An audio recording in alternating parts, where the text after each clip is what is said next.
Hello दोस्तों, आज मैं फिर से आप लोगों के लिए एक कहानी लेके आई हूँ। नीता को तारीफ शब्द पता नहीं था। घर के सारे काम वह एकदम सही सही करती थी। खाना बहुत स्वादिष्ट बनाती थी, लेकिन फिर भी आज का खाना अच्छा था बहू, ऐसा उसकी सास कभी भी बोलती नहीं थी और पति भी कभी उसकी प्रशंसा नहीं करता था। उसने बनाया हुआ खाना चुपचाप खाकर उठकर दोनों पति और सास चले जाते थे। उसने खाना खाया या नहीं, उसका उन दोनों को फर्क नहीं पड़ता था। सास को वह पसंद नहीं थी। उसके हाथों से जरा सी भी भूल हो गई तो सास तुरंत गुस्सा करती थी। उससे भी बुरी बात यह थी कि उसके पति और उसके बीच बातचीत का ज़्यादा नहीं होती थी और उन्होंने ये चुप्पी बनाए रखी थी। वह उस पर ध्यान नहीं देता था।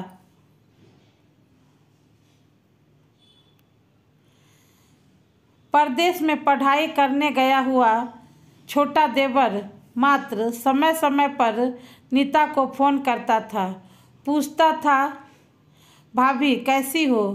उसका फ़ोन आने पर नीता बहुत खुश होती थी। उसका मन हल्का अपना मन हल्का करने का उचित स्थान था। नीता का कुछ ही दिनों में देवर की पढ़ाई खत्म हो गई और वह घर आया। थोड़े समय के भीतर उसे एक अच्छी नौकरी भी मिल गई। नीता को बहुत आनंद हुआ। नौकरी लग जाने के बाद उसकी सास अपने छोटे बेटे की शादी के लिए बातचीत करने लगी, पर देवर को एक भी लड़की पसंद नहीं आती थी। इसने ही बोला होगा उसे मना करने को। सोचकर सास नीता को ही दोष दे रही थी। नीता को चिंतित देखकर देवर ने अपनी माँ से कहा, मैं एक लड़की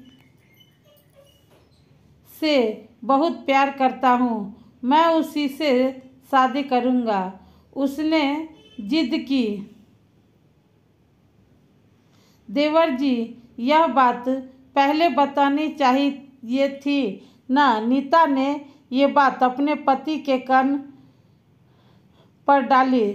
इस बात पर उसने थोड़ी किटपिट की, लेकिन लड़की देखकर वह भी तैयार हो गया। सवाल बचा सास का, अपने छोटे बेटे का मन कैसे दुखाएगी। वह बाद में उनकी भी हाँ हो गई। नीता को बहुत खुशी हुई। उसे लगा एक अच्छी सहेली आ जाएगी अब साथ देने के लिए, दिल के राज बताने के लिए। पर कैसी होगी छोटी देवरानी, रस बस जाएगी हमारे साथ और इस घर में, या वह एक अलग दुनिया बसाने पर जोर देगी। देवर जी को इस विचार से थोड़ा टेंशन में आ गई नीता। कुछ दिनों बाद नीता की छोटी देवरानी चौखट लांघकर घर में आई। देवरानी ने घर में आते ही सारे घर की जिम्मेदारी अपने हाथों में ले ली। अब सास ने अपनी छोटी बहू की ज़्यादा ही तारीफ करना शुरू कर दिया। उसे माँ जैसा प्यार करने लगी। यह देख कर नीता की आंखों में आंसू आ जाते। वो सोचती, मैं भी तो यही काम करती थी, फिर मेरे साथ ही ऐसा क्यों बर्ताव।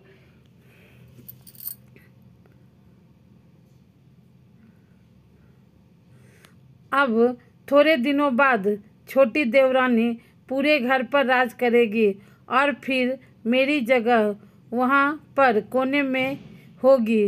अपने ही विचार में खो गई नीता। नीता के भाव समझने पर छोटी देवरानी नीता का हाथ अपने हाथ में लेकर बोली, दीदी मुझे सब पता है, मुझे अपनी छोटी बहन समझिए, देखना बहुत जल्दी सब ठीक हो जाएगा।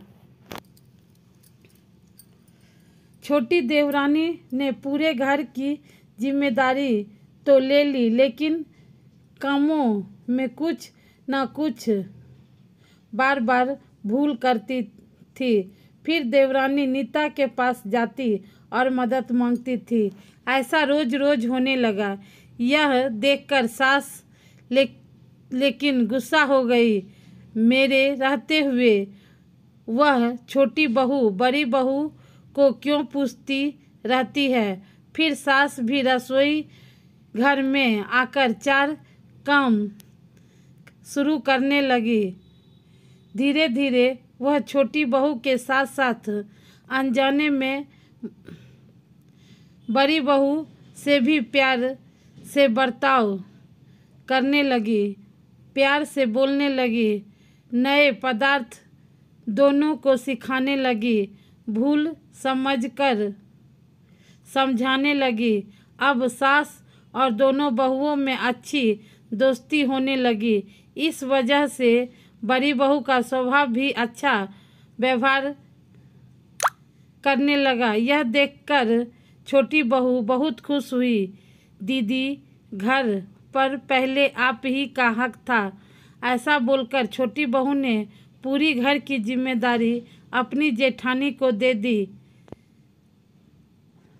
साल भर में नीता के देवर को अच्छे वेतन और बड़ी पोस्ट स्थानांतरित किया गया। अब छोटी देवरानी भी अपने पति के साथ परदेश जाएगी और मैं फिर अकेले रह जाऊंगी। इतना ही नहीं, इतने सालों बाद सास का व्यवहार जो इतने सालों बाद बदल गया था वह फिर से वही होगा। तो इस विचार में नीता डर गई। देवरानी की नीता को इतना आदत हो गई थी कि उसके बिना घर काटने को दौड़ेगा। देवरानी के आ जाने से घर का माहौल बदल गया था। वह थी ही ऐसी खुशमिजाज और ऊर्जावान जैसा कि नाम से पता चलता था। यहाँ देवरानी की हालत भी कुछ अलग नहीं था। उसे दुख हुआ कि यदि यहाँ रहना पड़ा तो उसे अपने पति से दूर रहना पड़ेगा। नीता के देवर के जाने की गड़बड़ और देवरानी मात्र टेंस होने के कारण नीता सोच में पड़ी। अंत में उसने देवरानी से पूछा तो देवरानी ने जवाब दिया कि दीदी मैं सारा दिन नए स्थान पर अकेली रहूँगी, उससे अच्छा है मैं यहीं हूँ। आपके देवर को बोला है मैं शनिवार और रविवार को छुट्टियों में आप ही यहाँ आ जाया करें, मैं भी उनके साथ जाया करूँगी। बीच बीच में थोड़ा बदलाव के लिए उस पर वह बोलते हैं कि 6 महीने में वापस यहाँ ही बदली करा लूँगा और मैं अपने पति की नकल करके देवरानी बोली और छोटी देवरानी भी हंसने लगी। अपनी आंखों में आंसू पोंछते हुए नीता बोली, छोटी यह दिन वापस नहीं आने वाले, जाओ तुम अपने पति के साथ, उनके साथ भी तो कोई होना चाहिए ना। दीदी आपने मुझे बड़ी बहन का प्यार दिया, वैसे ही भैया के रूप में एक बड़ा भाई मिल गया।